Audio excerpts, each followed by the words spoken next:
Joining us now is Democratic Senator from Maryland and a member of the Foreign Relations Committee, Chris Van Hollen.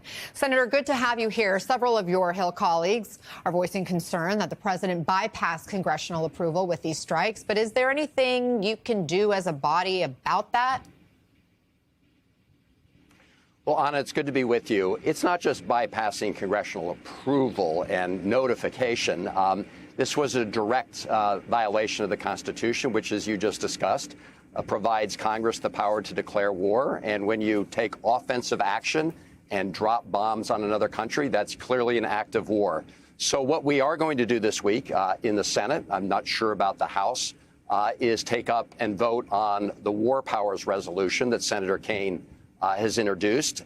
And that will be a moment for every member of the Senate to decide whether they want to surrender their authority under the Constitution and just give a blank check to the President of the United States. I hope people reflect on this, and I hope we support this War Powers resolution. Let me ask you, if you think this was unconstitutional, Congresswoman Alexandria Ocasio-Cortez has suggested this could be an impeachable offense. Do you agree?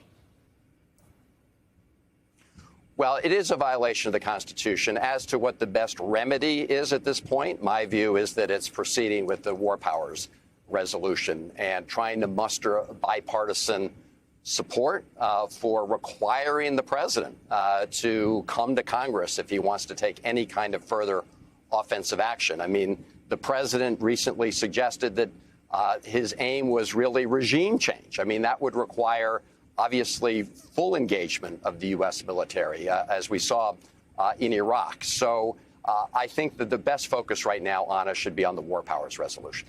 You posted on X that Trump has endangered American lives and risks unleashing dangerous forces that we can't control. We know the U.S. has several military bases and embassies throughout the region. There's something like 40,000 military personnel in the region. How concerned are you about their safety now, and what do you think should be done to protect them? Well, I'm very concerned because I think it's highly likely Iran will respond in some way. They've indicated that.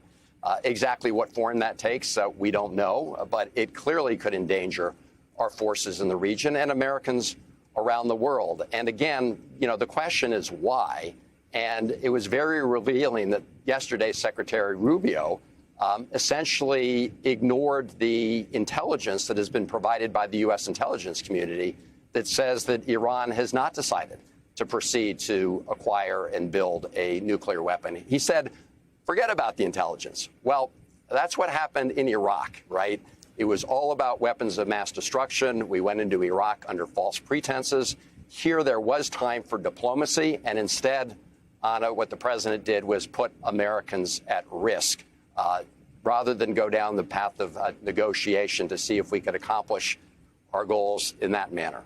We have reporting that Iran warned the Trump administration of a sleeper cell attack that they could carry out if the U.S. attacked. Now that the U.S. has attacked, one, what do you make of that threat? And two, how confident are you in the U.S. ability to thwart any potential terrorist attack, especially given the diminishment of intelligence personnel, whether through resignations or job cuts, as well as the, realignment of some of that entity toward immigration enforcement?